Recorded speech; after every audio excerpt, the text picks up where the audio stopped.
countries in the world, by far, I would say. And we're doing tremendous things. Our country is doing very well. You saw the numbers that got released today, yesterday. Deficits cut way, way, way back at levels that nobody's ever seen before, setting records. And the numbers coming into our country are unprecedented. And we're doing really well. We had a situation 3 days ago with Venezuela, and we're getting along extremely well with the people of Venezuela, both the people and the people that are running Venezuela. I just want to thank our military. What they've done is incredible. That was considered unprecedented, to go into a military fort with thousands of soldiers and others, and to come in with 152 planes going every which way, and very rapid speeds and helicopters, and to come out with no deaths and the loss of no equipment. It was pretty amazing. Nobody's seen anything like it. I was called by the leaders of numerous countries. I won't go into which ones, but the biggest and the strongest, and they said that was very impressive. They were all impressed. But today I'm delighted to welcome almost 24 of the biggest and most respected oil and gas executives in the world to the White House. It's an honor to be with them. We have many others that were not able to get in. I said if we had a ballroom, we'd have over 1,000 people. Everybody wanted. I never knew your industry was that big. I never knew you had that many people in your industry. But here we are. And if you, in fact, if you look, come to think of it, wow, I got to look at this myself.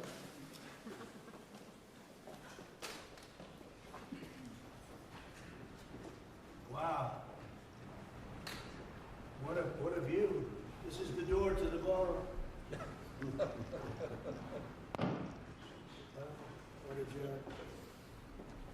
Unusual time to look, but I figure we might as well do it. If the fake news would like to go back and take a look, you can, but you'll see a very big foundation that's moving. We're ahead of schedule in the ballroom and under budget. It's going to be, I don't think there'll be anything like it in the world, actually. I think it's going to be the best. We won from, this is, as you know, our biggest room, which would seat 100 for dinner, maybe, if you're lucky, if you're nice and tight. And the ballroom will seat many. And it'll also take care of the inauguration with bulletproof glass, drone-proof ceilings, and everything else, unfortunately, that today you need. So we're going to discuss how these great American companies can help rapidly rebuild Venezuela's dilapidated oil industry and bring millions of barrels of oil production to benefit the United States, the people of Venezuela, and the entire world. And yesterday, the number is 30 million barrels. I can't even, is that a correct number? 30 million barrels. You hear that, Peter? Of oil was given to us by Venezuela. That's a lot of oil. It's about $4 billion worth, and it's on its way to the United States right now. And we want to thank Venezuela for that. And we're working very well with them, obviously, or they wouldn't have been so generous. But they respect us again. They didn't respect us at all before. So that's money that goes to the United States. Some will go to Venezuela. And some will go to the oil companies, but not that, because that's already been extracted. So you're not getting any of that. But when you start extracting, you'll get. But it's tremendous reserves. Among the biggest in the world. Some people say it is the biggest in the world. And we're going to be working with Venezuela. We're going to be making the decision as to which oil companies are going to go in, that we're going to allow to go in. We're going to cut a deal with the companies. We'll probably do that today or very shortly thereafter with Chris and Doug. And we're dealing with the country, so we're empowered to make that deal. And you'll have total safety, total security. One of the reasons you couldn't go in is you had no guarantees, you had no security, but now you have total security. It's a whole different Venezuela, and Venezuela is going to be very successful. And the people of the United States are going to be big beneficiaries because we're going to be extracting, numbers of, in terms of oil, like few people have ever seen, actually. So You're dealing with us directly. You're not dealing with Venezuela at all. We don't want you to deal with Venezuela. Let me thank Vice President J.D. Vance, who's doing a fantastic job. Secretary of State Marco Rubio, likewise a fantastic job. I have good people. I like them better than my first group. But we had a great, despite that, we had a great first term. We had some great people there too, by the way. But we had a great first term. We had the greatest economy in the history of our country in the first term, but this is blowing it away. And you haven't seen anything yet. Everyone's been shocked by the numbers, 5.4% GDP. And that's despite the fact that we were badly hurt by the Democrat shutdown, of which they'd like to see if they could shut it down again.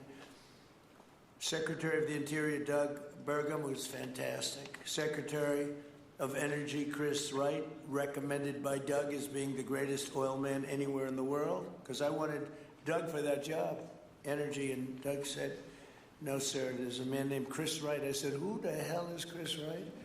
He said he's the most talented oil man anywhere in the world. I doubt you can get him, because typically oil men make a lot of money, and women. They make a lot of money, but Chris came. You took one of the greatest salary cuts probably in history, Chris. Right? But he's a fantastic person, loves our country, and many other important members of this team. And I want to thank them for their efforts. As you know, last week, the United States Armed Forces performed one of the most spectacular military operations in American history, apprehending the outlaw dictator Nicolas Maduro for his crimes against the United States, crimes for which he has now been indicted and is in federal court awaiting trial. And he killed many people, millions of people, actually, and allowed jails, prisons, mental institutions, insane asylums, drug dealers, drug addicts to pour into our country totally unchecked because of Sleepy Joe Biden's policy of open borders, the stupidest thing I've ever seen. We're getting them all out. The departure of Maduro makes it possible an incredible future for both nations, Venezuela and the United States, in which we will more closely integrate the economies of two major energy powers in the Western Hemisphere. Energy coming out of Venezuela was very small. One of the things the United States gets out of this will be even lower energy prices. We have people now getting gasoline for $1.99, $1.96, $1.95, $1.92 yesterday, somebody. And it used to be $3.50, $4, $5 a gallon. Think of that, $1.99. Decades ago, the United States built Venezuela's oil industry at tremendous expense with American skill, technology, know-how, and dollars. But those assets were stolen from us, and we had presidents who did nothing about it. This president is much different than your other presidents. They did nothing about it. They stole it. Some of the people in this room were a little bit younger when that happened, but not that much younger. It wasn't that long ago. But they stole our assets like we were babies, and the United States did absolutely nothing about it. So now we're doing everything about it. Now we're doing 500% about it, but it's a long time after the act took place. So they stole from us, and it was taken by socialists and communists at the time, and Venezuela was going bad, really bad. And as much oil as they have, they're producing almost nothing, which is just a system. So we're really, if you look at it, we're taking back what was taken from us. They took our oil industry. We built that entire oil industry. Started a long time ago, but they took it, and they were very ungracious to this country, but now they're being very nice. American companies will have the opportunity to rebuild Venezuela's rotting energy infrastructure and eventually increase oil production to levels never, ever seen before. When you add Venezuela and the United States together, we have 55% of the oil in the world. The United States is number one. We have them drilling. Drill, baby, drill was my campaign. And Doug and Chris, I think we're setting records on drilling right now and taking oil without Venezuela. That's how we're getting the oil prices down.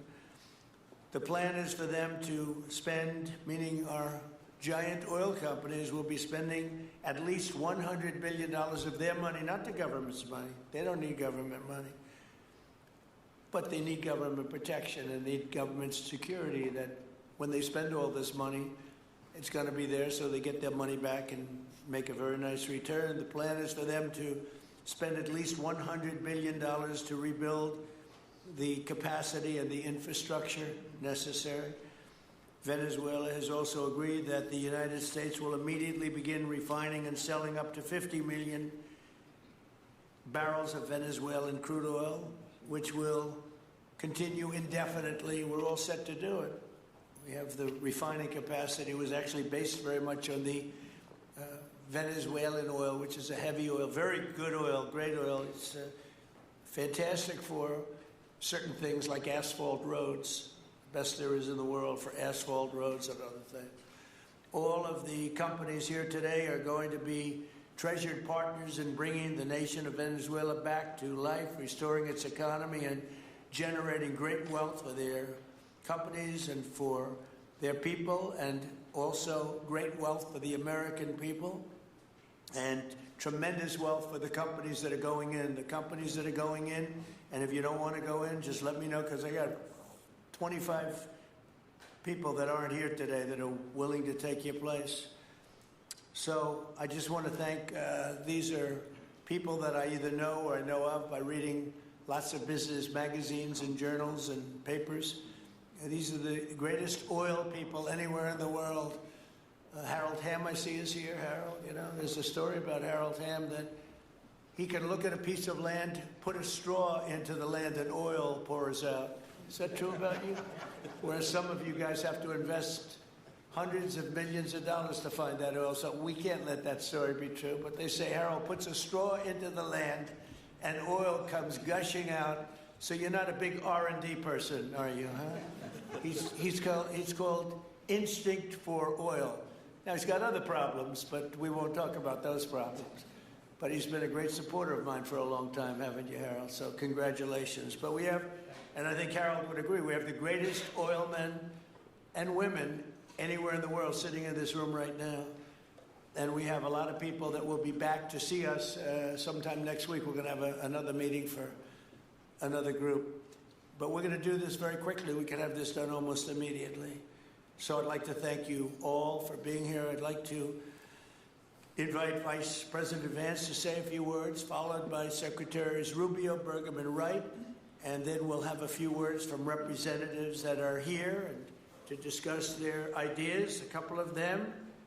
We have Chevron, which has been, where's Chevron? Where are you? Yeah, far right. Oh, I thought you'd have a better location. You were the only one that was there for all that. I used to call you and say, what the hell is going on with Venezuela? He stuck it out. I don't know if you made money or not, but you stuck it out. I got to give you a lot of credit for that. Mark Nelson, thank you very much. Exxon CEO Darren Woods. Darren, thank you very much. How's Exxon doing? Okay? All right, thank you very much. They'll do a lot better now, won't they? Huh? Exxon's been amazing. It's been an amazing company. And ConocoPhillips CEO Ryan Lance, thank you very much. So you guys could say something, and then we'll take some questions from the press. And if anybody else would like to speak, we'll have you speak. We have all the time in the world. This is a big subject. This is massive wealth, and more importantly than massive wealth, it leads to lower taxes and a lot of jobs for Americans and for Venezuelans, but for Americans in this case.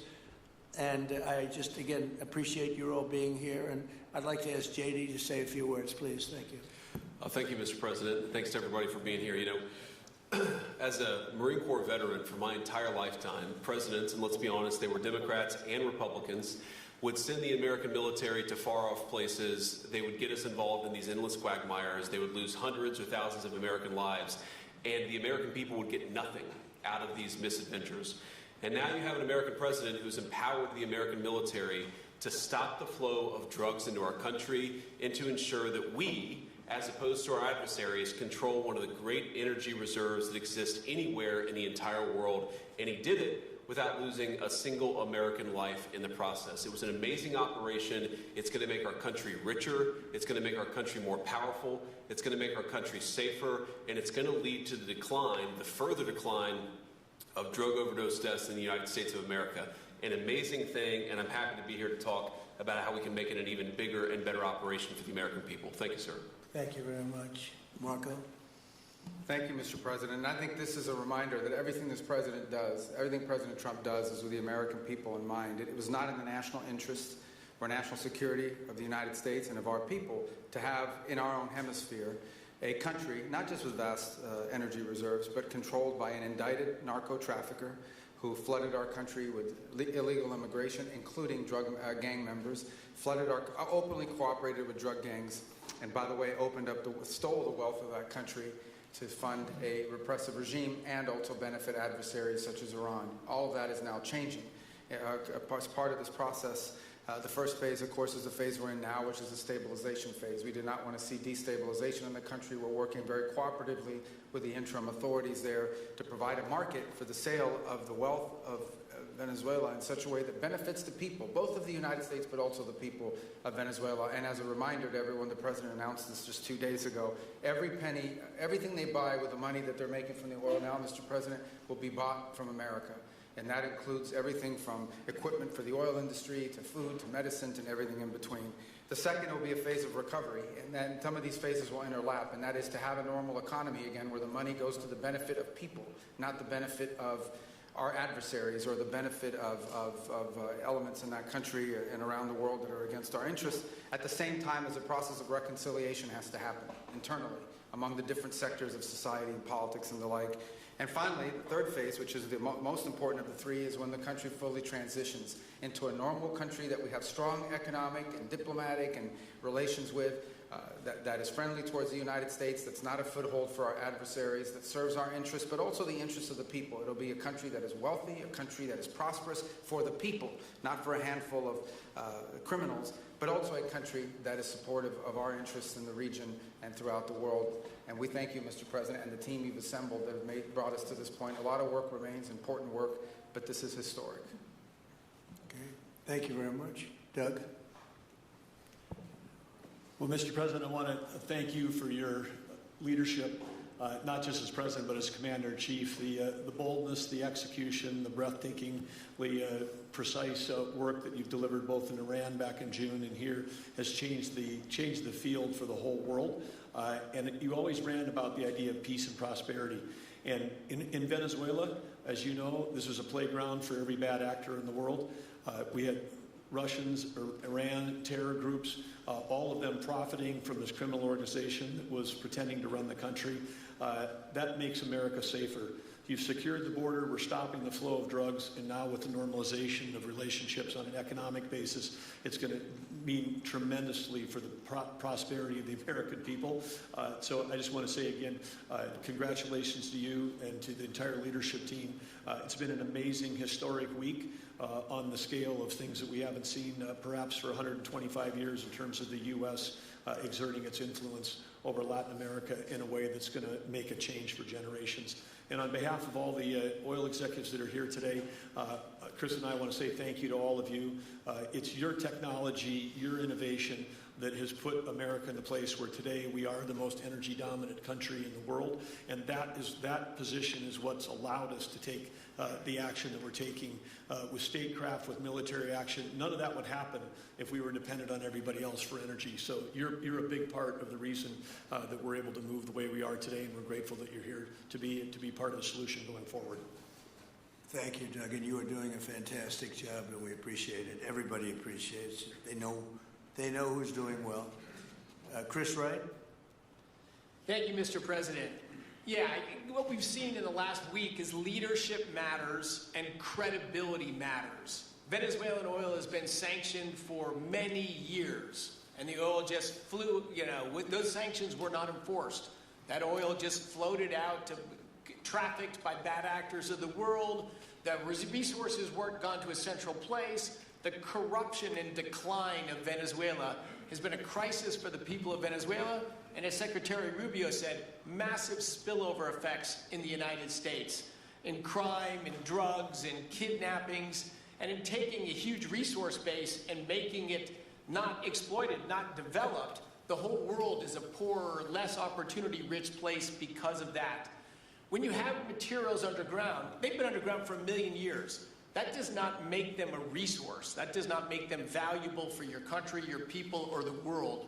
They only become a resource with technology, with capital, with rule of law, and a system of governance that encourages the harvesting of those resources to make the better world. And we see here the dramatic contrast between the United States, which may have less oil underground than Venezuela. We have 20 times the production of Venezuela, 20 times the impact of human betterment, massively better quality of living here in the United States. That was at risk under the last administration. We've seen a lot of attacks on the energy that makes the world go round. President Trump's election has removed those risks, has embraced reality about how the world is energized, and we are record production of oil in the United States, record production in natural gas in the United States. We've seen a meaningful decline in gasoline prices, diesel prices, travel prices because of jet fuel. And now President Trump is taking the genius of a different way to try to solve a 25-year festering problem in Venezuela, that all the traditional things have not worked, but ordering both a tremendous military operation to remove the heads of a criminal organization masquerading as a government, and then to use the power of our military, not to fire bullets, but to stop the flow of Venezuelan oil to the world, immediately gave us leverage over the interim authorities in Venezuela and has allowed us to be in this position today where the actions of this government can massively improve Venezuela for the better, and the bigger impact is to massively improve the quality of life, affordability, safety, and security of the United States. Very proud to be here. And we'll turn it over to Mark Nelson, who's the vice chairman of Chevron. Chevron has been in Venezuela for over 100 years, continuously. Mike Wirth, the CEO, had a knee replacement recently. He's not here. Mark is a tremendous leader in our industry, and I'll turn it over to him. Thank you, Secretary Wright. Again, I'll send Mike Wirth's regrets. He really wanted to be here, Mr. President. Great guy. On his behalf, I have 3 very quick thank yous and an assurance I'd like to provide to you all. The first thank you, Mr. President, is to you. It's thank you for convening this gathering. It's thank you for your leadership, and thank you for continuing to keep American energy domination in the forefront. So thank you for that. Thank you very much. The second thank you actually is to the cabinet. So Secretary Rubio, Secretary Berg, and Secretary Wright, your ability and commitment to continue to engage with the parties around the table to keep the world working is greatly appreciated. So thank you for that. And the final thank you actually would go to our Venezuelan employees of Chevron. They have been working tirelessly to operate safely, protect the environment in country, and their dedication and skill will help us in this next chapter. And finally, I'll close with the assurance. For more than a century, Chevron has been a part of Venezuela's past. We are certainly committed to its present, and we very much look forward as a proud American company to help it build a better future. And so, Mr. President, thank you for your leadership. And you really suffered there. You stuck it out. A lot of people left. A lot of big companies left. Many of the people sitting at this table left because of the safety risk and other risks. But you stuck it out. I give you credit for that. Sometimes it was hard. I remember 6 months ago I told you to stay, just stay. Things are going to happen. You'll be very happy. I didn't know they were going to happen this fast or this conclusively. One thing I think everyone has to know is that if we didn't do this, China or Russia would have done it. And if China or Russia were a next-door neighbor, because essentially this is not around the other parts of the world so far away where you fly in an airplane for 24 hours before you get there. This is sort of a next-door neighbor if you think about it. And I told China and I told Russia, we get along with you very well. We like you very much. We don't want you there. Not going to be there. And if we didn't do this, China would have been there and Russia would have been there. Maybe they both would have been there together, but they're not going to be there now. One thing I will tell them, and I will tell you, that we are open for business. China can buy all the oil they want from us there or in the United States. Russia can get all the oil they need from us, and they do like oil, even though they produce a lot of it. But China and Russia and everybody else is able to go, and we'll be open for business almost immediately. I have a feeling the $100 million will be spent $100 billion will be spent very, very rapidly by these very big, powerful, and rich companies, and I think they're going to be able to rebuild the infrastructure. And I hope it's going to be brand new as opposed to a rehab, because I know the tremendous difference between the new and the not so new in your industry. The new is much more beautiful, much better in every way, and actually much smaller. It's like everything else, gets smaller and stronger. It's a combination of smaller, better, and stronger. So I hope you're going to build all brand new stuff, rip out the old crap that's been there for so many years, and do it the right way. You're going to be there a long time. If we make a deal, you're going to be there a long time. If we don't make a deal, you won't be there at all. It's, sort of interesting. But again, China and Russia would have been there if we didn't do this. And the other thing people ask about the second wave, I don't think it's going to be necessary. We have an armada, a giant armada like nobody's ever seen in that part of the world. And it's stationed off the coast. And we are getting along so well with the people that are involved in representing Venezuela that I don't think we're going to have any, I don't think it's going to be necessary to do the second wave. We were planning on a second wave, but the first wave was so powerful and so good and so strong. And frankly, the people in the country, they did the right thing. They were smart. They did the right thing. They didn't want to go through a second wave. But we've got a tremendous number of the most powerful ships in the world right there. I don't think we're going to have to use that. I'm happy to say that. I don't think we're going to have to use that at all. If I could ask Chevron, you did a great job. I want to thank you. And ExxonMobil, if you would say a few words, and then followed by Conoco, great companies, massive companies, great companies. Exxon, please. Sure. Thank you, Mr. President. I appreciate the invitation and the opportunity, frankly, for the entire industry to show up and provide a perspective. Frankly, we've been kind of unresponsive to the press regarding Venezuela. I guess today's the opportunity to address the press directly with respect to a number of questions that have been asked of ExxonMobil. First and foremost, obviously, is the interest that we have in Venezuela. And I think, the way I would position that, I think one of the reasons why we see many of the industry players here is we're in a depletion business for a product that is in great demand and will be in demand for many, many, many decades to come. And as a depletion business, the biggest challenge we have is finding resources. There's an opportunity in Venezuela with all the resources there. Is we don't have that challenge of finding. We have the challenge of developing those resources. So I think it's in the best interest of these companies and, frankly, society as a whole for the industry to be interested in understanding what the opportunity here represents. I'll just share a philosophy that ExxonMobil has when we enter countries, because we do business all around the world in a number of different regimes. We take a very long-term perspective. The investments that we make span decades and decades, so we do not go into any opportunity with a short-term mindset. And there's a value proposition that we have to meet. It has to be a win-win-win proposition. Obviously, it has to be a win for the company and our shareholders and to generate a return for the investments that we make. It has to be a win for the government. The resources are an important source of revenue that help support the people of the places that we do business. And it has to be a win for the people. We have to be wanted there and to be a good neighbor. And those three things ensure a stable, long-term platform for the large investments that we make for the long term. With respect to Venezuela in particular, we have a very long history in Venezuela. In fact, we first got into Venezuela back in the 1940s. We've had our assets seized there twice, and so you can imagine to re-enter a third time would require some pretty significant changes from what we've historically seen here and what is currently the state. If we look at the legal and commercial constructs and frameworks in place today in Venezuela, today it's uninvestable. And so significant changes have to be made to those commercial frameworks, the legal system. There has to be durable investment protections, and there has to be a change to the hydrocarbon laws in the country. We're confident that with this administration and President Trump working hand in hand with the Venezuelan government, that those changes can be put in place.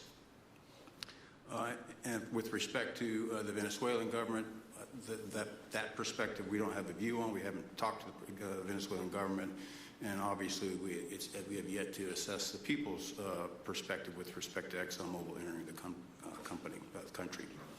In the short term, there are things that can be done while the longer-term issues are being worked. For us, we haven't been in the country for almost 20 years. We think it's absolutely critical in the short term that we get a technical team in place to assess the current state of the industry and the assets, to understand what would be involved to help the people of Venezuela get production back on the market. With the invitation of the Venezuelan government and with appropriate security guarantees, we are ready to put a team on the ground there. We also have a integrated set of capabilities from production to refining to trading, and I think we can be of assistance to getting the Venezuelan crude to market and realizing a market price to help, again, with the financial situation in Venezuela. So those are my short-term perspective that I have. I'd say maybe close with a thank you, Mr. President, for the work that you've done to secure not only the national security, but the energy security of the region. And then thank you, Secretary Rubio, Secretary Wright, Secretary Burgum, for your leadership in this matter. Thank you. How long would it take you, Darren, as Exxon to, if we make a deal, how long would it take you to get in there and get started? Well, the first step, this technical team, as I talked with Secretary Wright earlier this week, we started from the beginning to put the team together. If and when it was needed, we could hit the ground almost immediately. So we can hit the ground within the next couple of weeks, start the assessment, and then from there we need to understand. That's what we want. We want speed and quality. That's what we want. Thank you, Darren. And Conoco, Ryan. Thank you, Mr. President. Appreciate the opportunity to be here too, and you've assembled a great team. And our congratulations as well for removing one of the terrible people in the world and bringing them to justice. It was quite amazing. I think you've given hope to the people of Venezuela again, which I think is quite remarkable. And we've been on the other end of that despot regime a long time. Our assets were expropriated. I had a little bit more hair when that happened. And, you know, I think we're the largest non-sovereign credit holder in Venezuela today. So we're in a bit of a different situation, but I think your big and bold idea to use energy commerce instead of conflict is something that could make a real big difference in Venezuela. And our company certainly stands ready to help in that endeavor.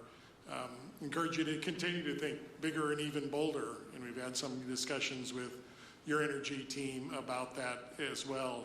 As we think about the other people that need to be in this room and in this discussion are the banks, and including probably the Exim Bank, as we think about how the debt needs to be restructured and the financing to deliver the billions of dollars that are required to restore their energy infrastructure.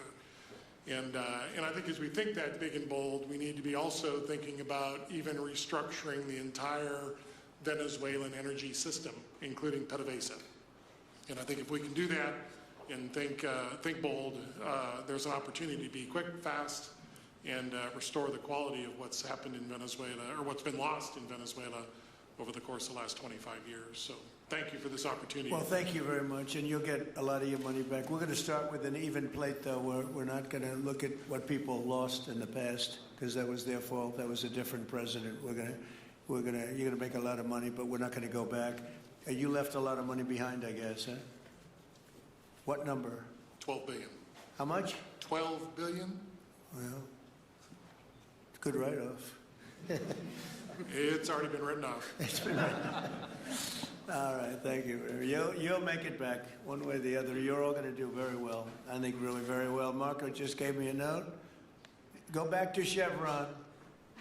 They want to discuss something. Go ahead. I'm going back to Chevron. Marco. Thank you, Marco. Was there a question, Mr. President? Yes, go ahead, Marco. What are you saying here? Mark, if you increase. can update us on operations in the ground and with the appropriate approvals, what you might be able to achieve in the next 12 to 18 months, give us a little view from the ground. You bet. So today, Chevron has 3,000 employees in 4 different joint ventures in Venezuela today. And over the past 5 to 7 years, they've taken production from about 40,000 barrels a day to 240,000 barrels a day, essentially getting those facilities and that equipment up to standards that would be something that people in the room would be more accustomed to. Given the work we've done with Secretary Wright and Secretary Burgum and even Secretary Bessent, I think we have a path forward here very shortly to be able to increase our liftings from those % essentially effective immediately. We are also able to increase our production within our own disciplined investment schemes by about 50% just in the next 18 to 24 months. And that's just leveraging what's on the ground. So to Secretary Rubio's comments about phase 1, this is taking the momentum of improvements we've already made there locally and building on those and creating more momentum for the people of Venezuela. Do you think you have an advantage being there? You've been there by the skinny be there, but do you think you have an advantage over the other people in this room by the fact that you are there? Yeah, I think there are, Mr. President, I think there would be days where it didn't feel like an advantage, and there are days where it does feel like an advantage. But having people on the ground today that care desperately about the people of Venezuela and know how to operate the assets that are there, that is a definite advantage today. Would you say the best locations are available, or would you say the best locations are already sort of worked, even though they're in very bad shape? The best locations for finding oil, the best locations for oil. There are more opportunities than not, Mr. President. With 300 billion barrels of reserves and resources in country, there are lots of opportunities for many companies. Will you be building new, or will you be using the old infrastructure that you have? Yeah, today it's a little bit of a mix, but today it's mostly us taking the equipment of today, getting it to the standards that we are accustomed to your comments about making it how it should be today. Most of the investments that we've been making are about getting it up to our standards. Well, I think you're going to make an investment, but you're going to get your money back very quickly, and that's part of our thing. We're going to have you get your money back fast, and then you'll give a lot to Venezuela and to the United States after that. Okay, so you'll be in good shape. Could I ask Harold Hamm to say a few words? He's been a friend of mine for a long time. Very amazing man, actually, amazing energy person. Well, thank you, Mr. President. It's good to be here with so many days.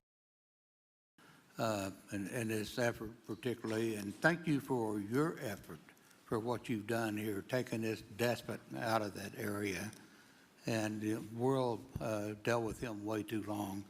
Certainly our industry knows that this is a real jewel that can be developed for the people of Venezuela, and also benefit the world. And like Secretary Wright said, it has not been done. That's not been done in the past, and they had a good chance at it. Brought someone in that totally took it down, as everybody knows here, and that was Chavez, and we know what happened to him finally. But that ruined the industry in Venezuela, and all of us know how that ended very well, very, very wrongly.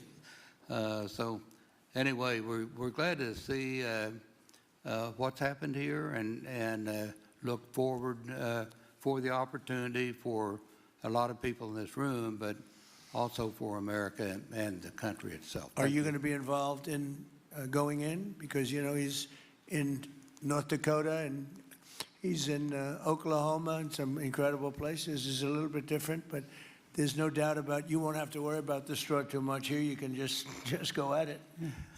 Are you going to be one of the participants? Well, certainly, I'm an oil finder, like you said. Barry Spitzer, told that story. The coach. And he's kind of exaggerated a little bit. It doesn't come out quite that easily usually. But anyway, great story. I love it. But I love Barry. Barry's the one that told me this. Yeah, he's a champion, in a lot of ways. So love that story. Certainly, it excites me as an explorationist, you know, everybody has that in their blood, and you know, it is a very exciting country and a lot of reserves. And so it's got its challenges, and the industry knows how to handle that. And like Darren said, you know, you go into your eyes open and do the best you can with the team you got. So Well, you're going to thank have you. something that they never had really here is tremendous security. You're going to be very secure, very safe, physically safe in addition to financially safe. So it's good to see you, Harold. Thank you very much. Does anybody have anything to say before we get to the press? What does Cuba have to do to avoid the same fate as Venezuela?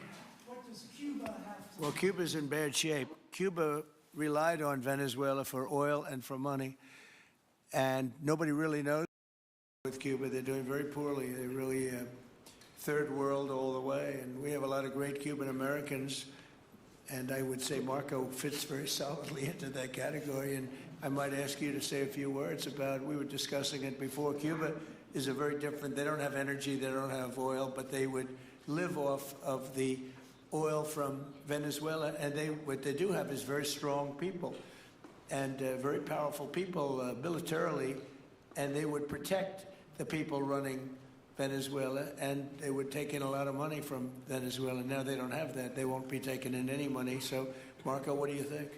Well, I mean, the fundamental problem in Cuba is that it's run by incompetent people that don't know what an economy looks like, much less a functioning one. They've made a choice, and that is they would rather have political control over the people than they would to have an economy that functions. And they've gotten away with it for 60-something years because they've had donors, the Soviet Union, and now most recently Venezuela. But that's now gone.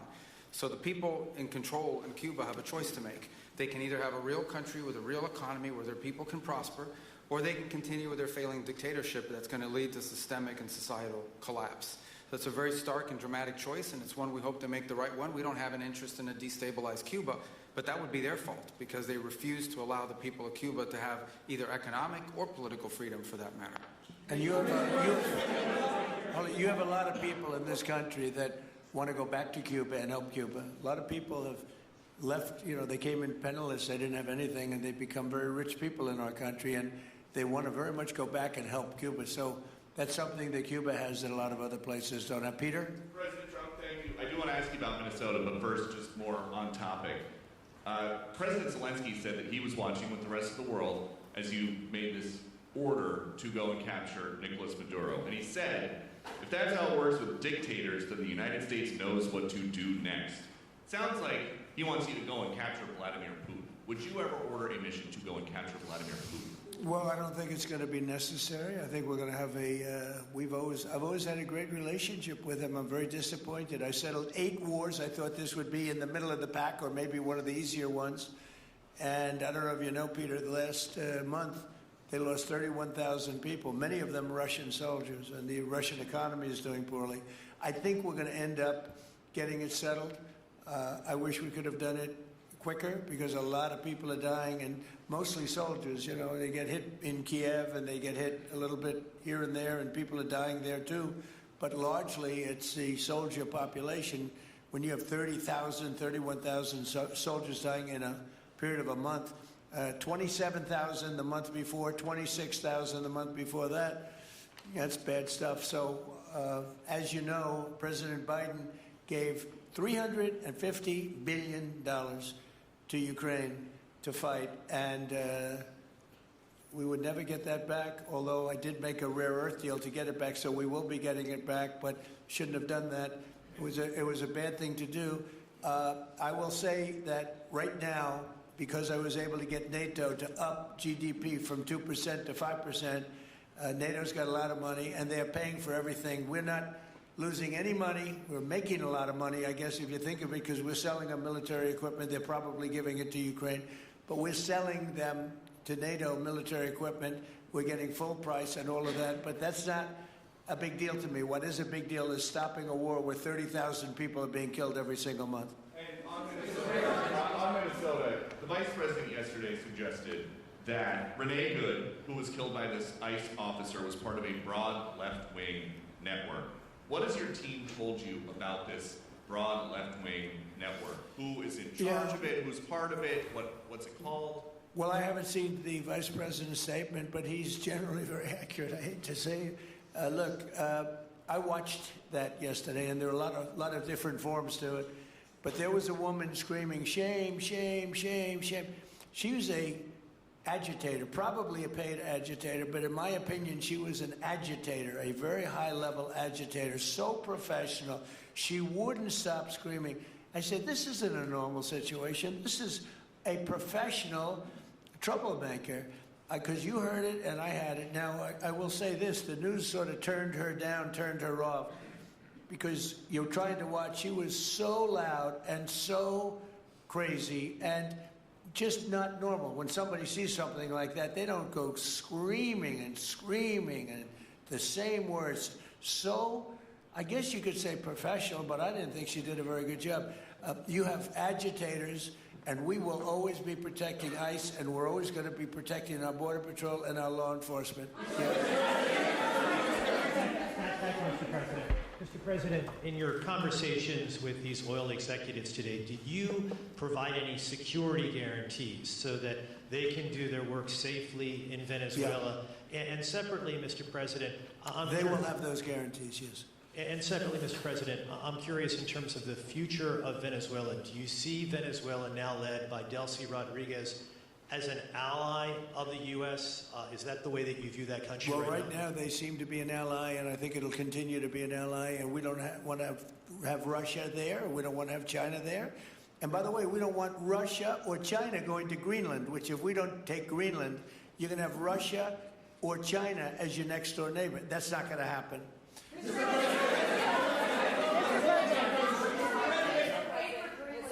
The white... Mr. President, thank you. You just said that these companies would have security guarantees if they go in on the ground in Venezuela. They will have. And what is your plan there actually for these companies and those Americans who are going to be on the ground working for these companies? Well, there are going to be Americans. I assume they're going to be using a lot of Americans, but they're going to be using a lot of people from Venezuela and other places, I would imagine. But I would think that mostly they'll be using Venezuelan workers. They have a lot of great workers. They have a very high unemployment rate, and they have workers that are very familiar with taking oil out of the ground. Yeah. And another question for you on Iran. How long do you think the Ayatollah will be in power after what we've seen play out on the ground there? When is the U.S. going to get involved now that reports of protesters being killed on the ground? So Iran's in big trouble. It looks to me that the people are taking over certain cities that nobody thought were really possible just a few weeks ago. We're watching the situation very carefully. I've made the statement very strongly that if they start killing people like they have in the past, we will get involved. We'll be hitting them very hard where it hurts. And that doesn't mean boots on the ground, but it means hitting them very, very hard where it hurts. So we don't want that to happen. There have been cases like this where President Obama totally backed down. But this is something pretty incredible that's happening in Iran. It's an amazing thing to watch. They've done a bad job. They've treated their people very badly, and now they're being paid back. So let's see what happens. We're watching it. We're watching it very closely. Go ahead, please. Yes, go ahead. Thank you so much, Mr. President. Do you have any comments in reaction to the recent attacks by the Syrian government alignment groups against US-backed Kurdish forces in Aleppo, Syria, which killed dozens of civilians and displacing many families? Does your administration bring peace between the Kurds and the Syrian government? I want to see peace, yes, I do. The Kurds and the Syrian government, we get along with both, as you know, very well. They have been natural enemies over the years, but we get along both, and we want to see Syria succeed. And so far, I think they are succeeding, but this is just breaking out, and we want to see that stopped. Go ahead, please.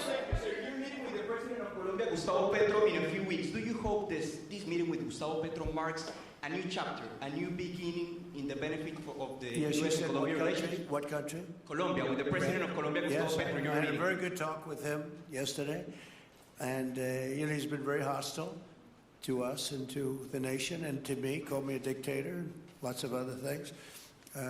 Called Biden some terrible names, far worse than he called me. But he called yesterday through people, and he wants to meet, and that's fine with me. I've made up with people also, you know. So we're going to have a meeting with him. We had a very good conversation. The people of Colombia are incredible people. Marco would know that better than anybody because he's married to a woman from Colombia. And I don't mean Columbia University. That would be, I'm not sure. I think I like Columbia, the country, better. If you want to know the truth, the people are, hold it. The people are great people. I look forward to meeting with them. We're going to meet in the very near future. Would you meet the interim president of Venezuela here in the White House? Would you greet her to discuss the fate of the oil? Yeah, well, I'm going to meet a lot of people, and we're going to meet, we meet a lot of people. When you end 8 wars, you get to know a lot of people, and I think it's very important. As an example, we have over $18 trillion, think of it, $18 trillion coming into our country. A lot of that's coming in from foreign countries like Saudi Arabia and Qatar and UAE and others. And I get to meet a lot of people, but I will be meeting with various representatives of Venezuela probably pretty soon. We haven't set that up. But the relationship that we have with the people that are currently running Venezuela is very good. We also have a young lady that received the Nobel Peace Prize. She's going to come in and pay her regards to our country, really, to me, but I'm a representative of the country, nothing else. And she's coming in sometime next week, I think Tuesday or Wednesday, and we'll see how that is. But no, we're dealing with the people from Venezuela. We're dealing with them very well. I think they've been very smart in the way they've dealt with us, frankly, because that whole place could have been obliterated with one more strike, and we didn't want to do that. Thank you so much. I have a question for you on Minneapolis, but on Venezuela and your meeting with Machado next week. If she gives you her Nobel Peace Prize, will that change your view about her running that country? Well, I have to speak to her. I mean, I'm going to have to speak to her. She might be involved in some aspect of it. I will have to speak to her. I think it's very nice that she wants to come in, and that's what I understand the reason is, because Norway is very embarrassed by what took place. I mean, they're getting decimated. Look, whether people like Trump or don't like Trump, I settled 8 wars, big ones, some going on for 36 years, 32 years, 31 years, 28 years, 25 years, some just getting ready to start, like India and Pakistan, where already 8 jets were shot out of the air, and I got it done in rapid order without nuclear weapons. I can't think of anybody in history that should get the Nobel Prize more than me, and I don't want to be bragging, but nobody else settled wars. Obama got the Nobel Prize. He had no idea why. He still has no idea. He walks around and he says, I got the Nobel Prize. Why did he get a Nobel Prize? He got it almost immediately upon attaining office, and he didn't do anything, and he was a bad president. So, I mean, you should get the Nobel Prize for every war you stopped. These were major wars. These were wars that nobody thought could be stopped. President Putin called me and he said about 2 of the wars that he's been trying to stop them for 10 years. He wasn't able to do it. He couldn't believe it. So in theory, you should get the Nobel Prize for every war you stopped. Every one of them was major. But I don't care about that. What I care about is saving lives. I've saved tens of millions of lives. You know, the Prime Minister of Pakistan came here and he made a very public statement. He said that President Trump saved minimum 10 million lives having to do with Pakistan and India, and that was going to be raging. So, but I'm honored that she's coming here. I look forward to meeting her, yes. Go ahead. On Minneapolis, Mr. President, I have a follow-up for you. The state officials there have said that the FBI is not sharing evidence with them. Typically, they would conduct a joint investigation, as you know. Do you believe that the FBI should be sharing evidence with state officials in Minnesota? Well, normally I would, but they're crooked officials. I mean, Minneapolis and Minnesota, what a beautiful place, but it's being destroyed. It's got an incompetent governor, fool. I mean, he's a stupid person. And it looks like the number could be $19 billion stolen from a lot of people, but largely people from Somalia. They buy their vote. They vote in a group. They buy their vote. They sell more Mercedes-Benzes in that area than almost... Can you imagine you come over with no money and then shortly thereafter you're driving a Mercedes-Benz? The whole thing is ridiculous. So they're very corrupt people. It's a very corrupt state. I feel that I won Minnesota. I think I won it all 3 times. Nobody's won it since Richard Nixon won it many, many years ago. I won it all 3 times, in my opinion. And it's a corrupt state, a corrupt voting state. And the Republicans ought to get smart and demand on voter ID. They ought to demand maybe same-day voting and all of the other things that you have to have a safe election. But I won Minnesota 3 times and I didn't get credit for it. I did so well in that state every time. The people were crying every time after. That's a crooked state. California is a crooked state. Many crooked states. We have a very, very dishonest voting system. The last time I won, 24, the one that just took place, I won because it was too big to rig. You couldn't rig it. It was too big. But I won the state of Minnesota. It's a corrupt voting system with an incompetent governor, a very incompetent governor.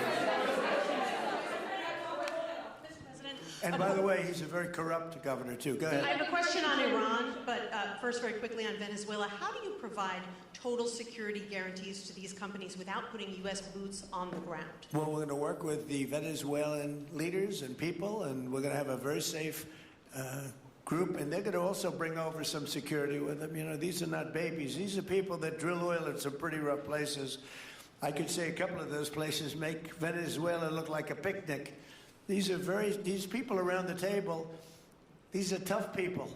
They go into areas that you wouldn't want to go. They go into areas that if they invited me, I'd say, no thanks, I'll see you back in Palm Beach. No, this is a tough group of people. They know how to do it. But we are, in addition to that, we'll have very good security for them. We're going to make sure that it's very, very good security. And I think the people of Venezuela are going to give you very good security. You know, the people, now I'm not talking even leadership, the people of Venezuela are going wild over this. They named a street after President Trump. What do? You attack a country and they name a street? That's never happened before. Although I heard that's also taking place in Iran. They named a street, the protesters. I just hope, you know, just God bless them. I just hope the protesters in Iran are going to be safe, because that's a very dangerous place right now. And again, I tell the Iranian leaders, you better not start shooting, because we'll start shooting too. With your glasses, sir, go ahead, please. Hold it. Next to you. Yes, glasses. The gentleman with the glasses. All right, thank you, Mr. President. With those very big glasses, actually. Yeah, Ferrari, actually. Mr. President, I have 2 questions. What do you want the European Union to do in Ukraine? The European leaders are pretty divided on Ukraine.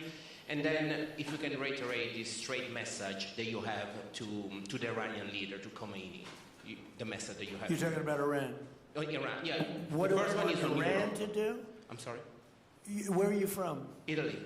Oh, nice place. Yeah. Okay. The first question. So what are you asking about Iran for? Well, if you can answer about Europe and what you think the Europeans should do on Ukraine, and then a message. Well, look, Europe has been doing so much for Ukraine, but it hasn't been enough. And obviously, that I would say that President Putin is not afraid of Europe. He's afraid of the United States of America, as led by me. There's no fear of Europe. You know, Europe's fallen behind, and Europe. And JD said it very strongly. I don't know. It's took a lot of heat, but I didn't give him any heat. Europe is a different place. Europe is changing. Europe has got to get its act together. I love Europe. I guess I came from Europe essentially. I have my roots are in Europe, but Europe is a different place. They have to get their act together. Now they've said they have a great NATO leader, and they've gone up to 5% from 2% GDP. That's a big step. But they have to be very careful with their immigration policy, and they have to be very, because, you know, I will just say, to be nice, that there are certain places in Europe that are very important that are no longer recognizable. I'm being very nice. I'm being very diplomatic when I say that. They are not recognizable, and they have to be careful on energy, because they're putting windmills all over the place and losing a fortune. They're destroying their country. They're just destroying the beautiful landscapes, the beautiful everything. They're doing, and by the way, in case you people don't know, I'm not much of a windmill person. I can proudly say, Doug, that we have not approved one windmill since I've been in office, and we're going to keep it that way. My goal is to not let any windmill be built. They're losers. They lose money. They destroy your landscape. They kill your birds. They're all made in China. And all you have to do is, you know, just about all of the windmills are made in China, the structures. All you have to do is say to China, how many windmill areas do you have in China? So far, they're not able to find any. They use coal and they use oil and gas and some nuclear, not much, but they don't have windmills. They make them and sell them to suckers like Europe and suckers like the United States before. They are the worst form of energy, the most expensive form of energy, and in 8 years they're rotted out anyway. Go take a look at Palm Springs, California, and take a look at what that looks like. It looks like a junkyard of steel. So we don't approve, and I've told my people, we will not approve windmills. Maybe we get forced to do something because some stupid person in the Biden administration agreed to do something years ago. We will not approve any windmills in this country. Two questions. On Venezuela, is it ultimately more important to you to establish stability there or democracy there? Well, you're talking about maybe the same thing. I mean, you're talking about stability or democracy. I don't know. To me, it's almost the same thing. We want stability, but we do want democracy. Ultimately, it'll be democracy. Peter? I do have a policy question, President Trump, but I'm having a hard time seeing here. I see the American flag lapel pin. What is the other lapel pin on your Somebody jacket? gave me this. You know what that is? That's called a happy Trump.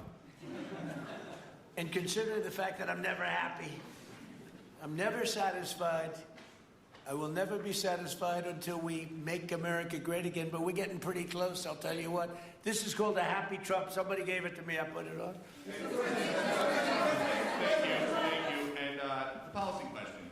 How much money are you thinking of giving people in Greenland to get them on board with a possible U.S. I'm not talking about money for Greenland yet. I might talk about that. But right now, we are going to do something on Greenland, whether they like it or not, because if we don't do it, Russia or China will take over Greenland, and we're not going to have Russia or China as a neighbor. Okay?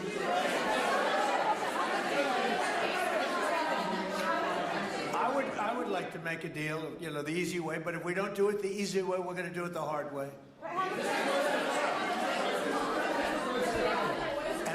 And by the way, I'm a fan of Denmark too. I have to tell you, and you know, they've been very nice to me. I'm a big fan, but you know, the fact that they had a boat land there 500 years ago doesn't mean that they own the land.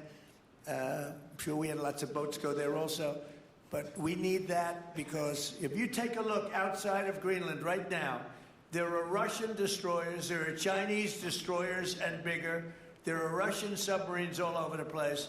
We're not going to have Russia or China occupy Greenland, and that's what they're going to do if we don't. So we're going to be doing something with Greenland, either the nice way or the more difficult way. Please, go ahead, ma'am. On Greenland, Mr. President, why is it so important to you to own it when you have a military presence there, which you could expand to affect security? Because when we own it, we defend it.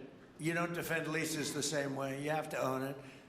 And, you know, with a nation, look at what happened with Obama, with that horrible deal they made with Iran. It was a short-term deal. It was like a 9-year deal. Countries can't make 9-year deals or even 100-year deals. Countries have to have ownership. And you defend ownership, you don't defend leases. And we'll have to defend Greenland. If we don't do it, China or Russia will. It's not going to happen. We are not going to have, and I like China, I like Russia, I love the people of China, I love the people of Russia. I get along very well with President Putin, but I'm very disappointed in him. I get along very well with President Xi. I'm going to go over to China in April, but I don't want them as a neighbor in Greenland. Not going to happen. And by the way, and NATO's got to understand that. I'm all for NATO. I saved NATO. If it weren't for me, you wouldn't have a NATO right now. But we're not going to allow Russia or China to occupy Greenland, and that's what's going to happen if we don't. Go ahead. On the economic report that came out today, Mr. President, one, can you respond to that? And two, it was an amazing report. The most amazing thing is government jobs are way down, and yet the employment numbers are very good. We've gotten rid of tremendous numbers of federal government jobs. Nobody's ever seen anything like it. And yet the employment numbers are very good. They're really getting better. But now we have all those people to work in the private sector for a lot more money. I think that's one of the very big things. The other thing is at 5.4%. And remember, this is after we had a shutdown. And that shutdown had an impact because the concept of the shutdown even though it's before, people knew we were going to be shutting down. A lot of bad things happened. And by the way, on January 30th, you may have another shutdown. We'll see what happens. But I think the numbers, Caitlin, were really amazing. Look, to think about 5.4%, nobody thought that. They thought it was going to be 2%. And you know what it is? It's tariffs. And it's also November 5th. We had a great election, a great election. Our country was dead 1.5 years ago, and now we have the hottest country anywhere in the world. And I hope you guys were impressed. 5.4%, and we haven't even really transitioned yet. There's no reason it can't be much, much higher than that. Yeah. First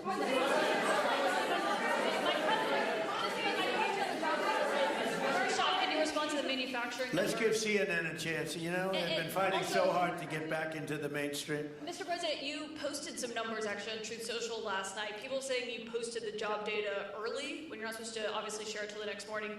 Did you do that on purpose? No, I don't know. If they posted them, I said post them whenever you get a chance. I don't know. They gave me some numbers. When people give me things, I post them. But the numbers are amazing. Yeah. Does the administration plan to distribute the money from the Venezuela oil sales? Is it, obviously you say it's going to go into these controlled accounts. Yeah. Would it go back to Venezuela in a direct payment? Is it going through these goods? How do you plan to do that? Well, we want to make sure that Venezuela can survive. You know, Venezuela needs money, and we're going to make sure that they get money, and we're going to get money, and the oil companies are going to make something for the work they do, and they're going to get back their money. We're devising a formula, but it won't be so much of a formula. It's going to be what they need. We're going to take care of what they need. There'll be plenty left over. We're going to have a lot of money left over. And the money left over is going to the United States of America, and the oil companies are going to be very happy. Yeah. Thank you, Mr. Would the administration offer a backstop to these oil companies for like financial guarantees, some sort of backstop, if the country did destabilize again? That's a very interesting question. Using the word backstop, I haven't heard that word in a long time. That was at the Wharton School of Finance I last heard. That's a good term. We ought to use it more often. I hope I don't have to give a backstop. Look, these are very smart people, the smartest people. They're not only in oil and business. These are the biggest companies in the world sitting around this table. They know the risks. I mean, there are risks.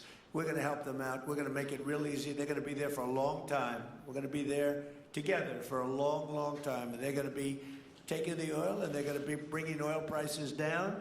They're going to make a lot of money. They're going to get their money back. They're going to be safe. The people of Venezuela are going to be big beneficiaries, and the United States of America is going to be a big beneficiary for what we've done. And you know, one other thing I might say, it's also very big for national security because, again, just like Greenland, we can't have China or Russia occupy Greenland. We can't have China or Russia occupy Venezuela. And if we didn't do what we did, China or Russia would have been in Venezuela. I think I can, where's Mr. Chevron? So let me ask you, they would have been there if we didn't do this. Do you agree with that?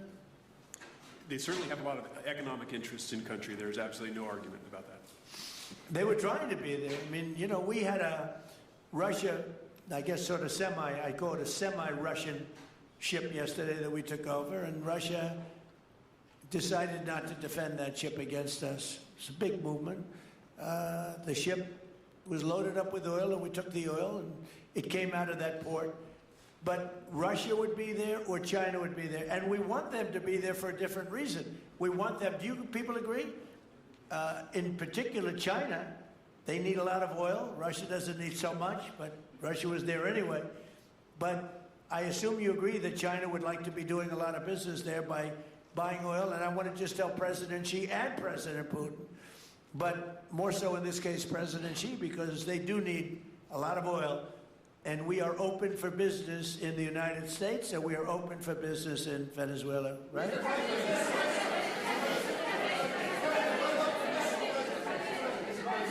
Go ahead, sure. You know, I could take questions from these people all day long. You know, they're sitting here, and generally, they're very rich, very powerful, but nobody gives a damn about them. It's a sad thing. You have all that money, all that power, and look at all these crazy questions. We could do this all day long, and they wouldn't be satisfied. Today's meeting, We'll take a few more, though. Let me ask you more importantly, do you have any questions from the biggest... Hold it. Do you have any questions for the biggest people on earth, the biggest business people, the biggest companies anywhere on earth? Do you have any questions for these people? No, do you have a question for them? Yes, but have Go ahead, ask any them. of the companies in the room that they are committed to rebuilding the oil infrastructure in Venezuela? And for the executives in the room, what do you need from the administration in order to invest? That's a good question. Do you want to go and answer that question?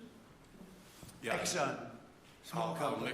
I'll refer you back to the statements I made before. There are a number of legal and commercial frameworks that would have to be established to even understand what kind of returns that we'd get on the investments. So I think all the investments and the opportunity sets, I think everyone sitting around this table would have the opportunity and the know-how and the capability to make the investments. The questions will ultimately be how durable are the protections from a financial standpoint, what do the returns look like, what are the commercial arrangements, the legal frameworks, all those things have to be put in place in order to make a decision to understand what your return would be over the next several decades that these billion-dollar investments would be made on. You know, could I do this? Because we have, again, the biggest people on the planet Earth around this table, biggest companies in the world. I'd like to just ask them to introduce themselves. We'll start from this end and go around to here. And if you have anything to quickly say, we could do that. But you want to just start right over here? These two guys, we'll leave them out because they're with us. Please. Thank you, President Trump. John Addison at VTOL. We're here to ensure that you are going to be able to move all of this oil all around the world at the best price possible so that the influence that you have over the Venezuelans will ensure that you get what you want. Thank you. Thank you. Good point. Thank you, Mr. President. Ryan Sheffield of Formentera. My grandfather, Hugh Sheffield, was president of ARCO, Venezuela. Right. Thank you for what you did. Do you like what we're doing? There's a lot of shale there, a lot of upside. He would be very happy looking down. He'd be very proud of you right now, right? Yes, sir. Good. Thank you. Mr. President, Luis Rodriguez. I'm probably the only Venezuelan American sitting on around this table. I want to personally thank you for the courage of your actions over the last couple of weeks. I think I speak, and I speak of Venezuela in general in saying there's optimism. You've brought optimism to the table, and if the conditions are met, the opportunity is absolutely immense. I agree with that. That's true. Thank you. Well said, too. It's immense. This is a tremendous opportunity. Thank you. Richard Holton from Trafigura. We're working with your administration, Mr. President, to bring that Venezuelan oil to the United States. Our first vessel should load in the next week. Good job. Thank you. I think the reason that most of us are here and thinking about the future is because we trust you initially to set this program up that will work and guarantee that this can be done. And there's a huge investment that needs to be done. We've all agreed on that. And certainly we need time to see that through. So thank you for what you've done. Thank you very much. Thank you. Mr. President, I'm Lane Riggs, CEO of Valero Energy, and we're one of those companies that refineries in the U.S. are uniquely configured to run Venezuelan oil, and we're more than happy as this opportunity expands for us to further invest in our refineries to produce more of it. And you're very much set up for the heavy oil, right? Yes, sir. That's great. That's great. We're ready for it. Thank you, Mr. President. Thank you, Mr. President. Thank you for having us here. Thank you. And thank you for opening the door to a better Venezuela. We are a Spanish company, but we are fully committed to invest here in the States. We have invested over the last 15 years $21 billion in the American oil and gas industry, in Pennsylvania, in the Gulf of America, in Texas, and in Alaska, with the discovery of Pica that is going to have the first oil this quarter. Change is going to reverse the declining history of that great state of Alaska. We are in Venezuela, Mr. President, with our partners of ENI we produce the gas that guarantees the stability of a half of the grid power in Venezuela. So we are committed with this stability, and on top of that, we are on the ground, we have people, we have facilities, we have technical capabilities, and I take your point, Mr. President. We are ready to invest more in Venezuela. Today, we are producing 45,000 barrels a day gross of oil, and we are ready to multiply by 3 this figure in coming 2-3 years, investing hard in the country, following your recommendation, if you allow us, of course, and in the framework, commercial and legal framework that could allow this growth. So thank you, Mr. President. Thank you. Great job you've done. Thank you. Mr. President, thank you for having me. Matt Sheehy, I'm with Tallgrass Energy. We are an infrastructure business, so whether it's oil, gas, CO2, we move that around. So most of my customers are sitting around the table, and happy to lend our expertise to what's going on in Venezuela to support the people. And obviously infrastructure is going to be critical to see it repaired. Thank you. Thank you. Mr. President, thank you. An honor to be here. Marianne Mannon, Marathon Petroleum. We are one of the largest U.S. refiners. On behalf of the men and women of Marathon Petroleum and of our industry, thank you and the administration for what you're doing for U.S. energy independence. We have the ability and the capability of our assets to process Venezuelan crude, and the people of Marathon Petroleum stand ready to do so. Do we need more refineries in our country? In the U.S., probably Yes. not. We have sufficient capacity. That's amazing. A lot of it was approved during my first term. We were getting you approvals that nobody could have gotten in Louisiana and other places, and they got built. Before that, it was a disaster. We didn't have the refineries. Now we do because of the first term. Please. Darren Woods, ExxonMobil. Okay, we'll go over here. Thank you, Mr. President. Jeff Hildebrand, founder and chairman of Hillcorp Energy, one of the largest private energy companies in America. Who's bigger, you or Harold? We're close. Huh? We're close. Harold. Absolutely, Mr. Ham. But thank you for your great, tremendous leadership in protecting the interests in the Western Hemisphere. The message that you have sent to China and our enemies to stay out of our backyard is absolutely fantastic. So thank you. Thank you very much. And finally, Hillcorp is fully committed and ready to go to rebuilding the infrastructure in Venezuela. You'll go there? You'll be going? Yes. Good. That's good. You'll be very happy. Thank you very much. Thank you, Mr. President. Jeff Miller, CEO of Halliburton Company. We are the largest American oilfield services company. We're the second largest in the world. Been in business over 100 years. Started operations in Venezuela in 1938. Long time in Venezuela. I personally lived there for 4 years and raised my kids there. So quite familiar with Venezuela, and just couldn't express gratitude more so for the opportunity to return to Venezuela under the stability that I know that this team and your team are able to deliver. And so When did you leave? Huh? When did you leave Venezuela? As a company, we left under the sanctions in 2019. So we had intended to stay, and then when the sanctions went into place, we were required to leave. But very much interested in returning. Have 600 Venezuelans with Halliburton today, all around the world. Look forward to putting them back to work. Great job. Great Thank job. you. You'll be back. Please. Mr. President, I'm Alex Cranberg.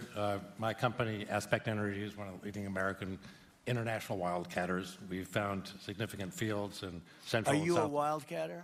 I'm a wildcatter. That's pretty cool, I'll tell you. I would have been a wildcatter, too, if I was in. And you've been successfully wildcatting. We've found significant fields in Central and South America, in the Middle East, and in Europe. We're a leading That's oil great. producer in Hungary. But probably the most pertinent example is what a wildcatter does is take on risk and try to reduce it. And then other people come in and put more capital in later. So we're kind of kickstarters in the oil industry. We went into Kurdistan very early on, back when people told us it wasn't safe and we shouldn't do it. We found a big field there, and it ultimately has got to be developed along with one of my colleagues here to be one of the big leading fields in Kurdistan. We think that Venezuela has a tremendous amount of opportunity. If you look at the reinvestment required, the investment required, people are talking about hundreds of billions of dollars. But if you put that in perspective, that's 1 million barrels a day for 15 years is $220 billion net cash flow. So what we really need to do is to be able to kickstart production and then reinvest and have the confidence to reinvest. And what you're doing by putting the United States in control of the cash flow coming out of the country, it gives companies like ours the confidence to say we can kickstart this production and then reinvest and reinvest.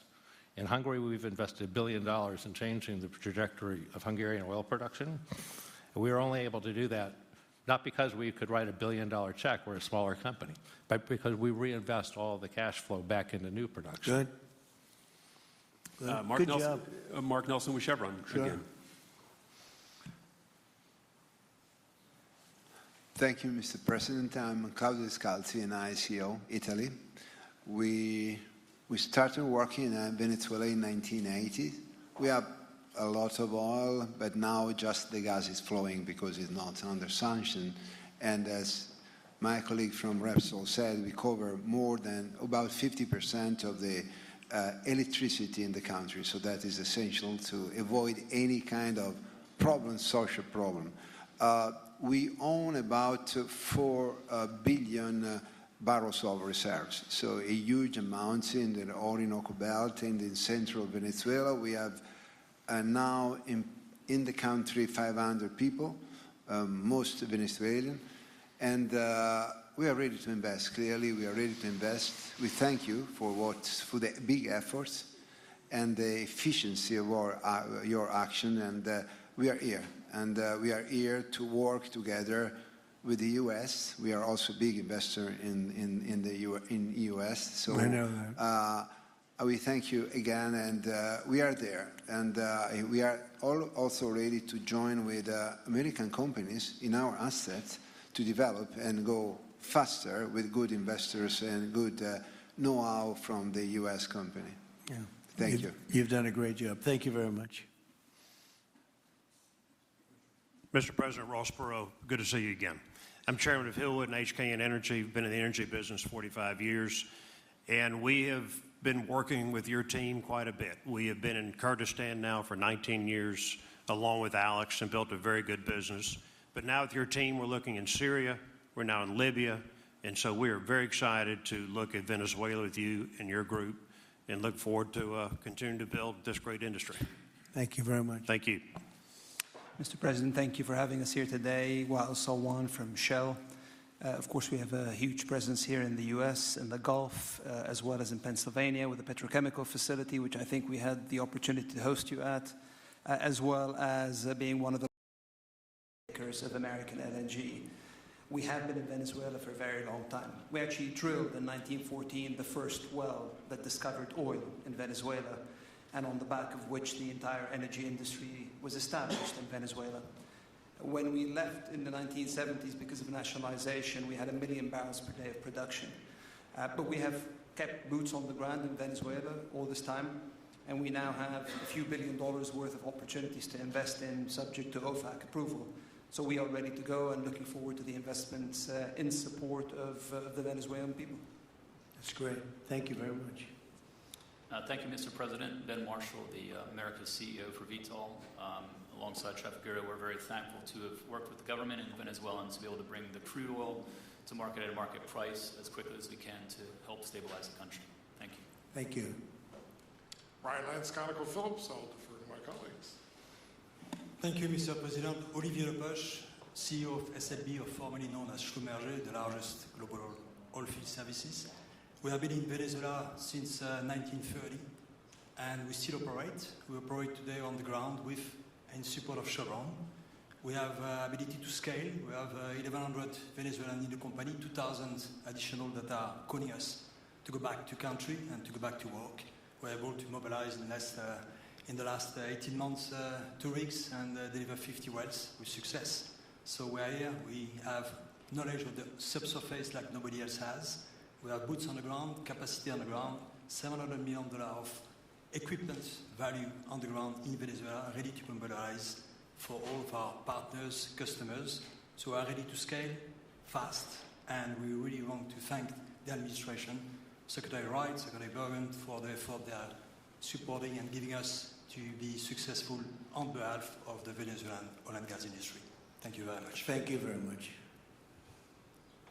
Well, check this out. They say the very best for last. And I don't have that sexy accent like this guy next to me here. Mr. President, my name's Bill Armstrong of Armstrong Oil and Gas. I'm a private independent guy. And in real estate, you were a wildcatter. So wear that motto proudly.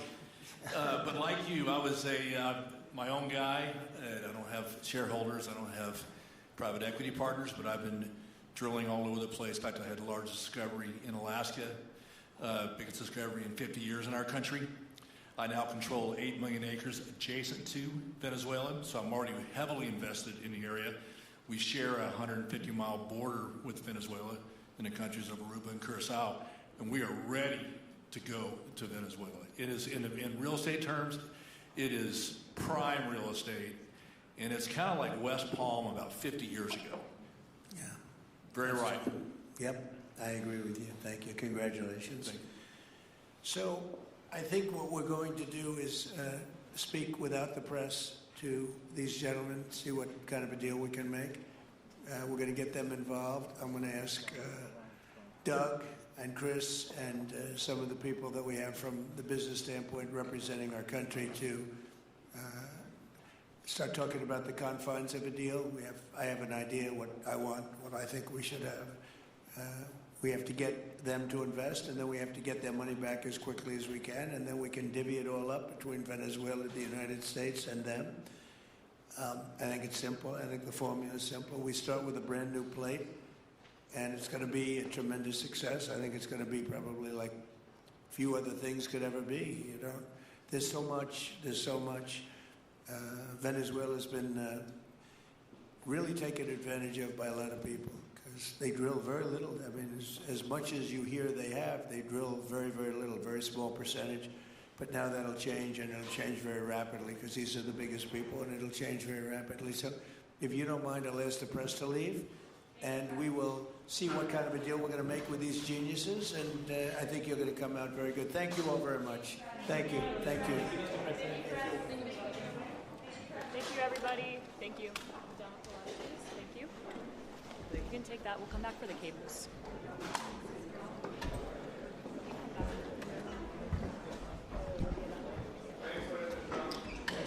You can come back for anything. Okay, thank you. Thank you. Keep going.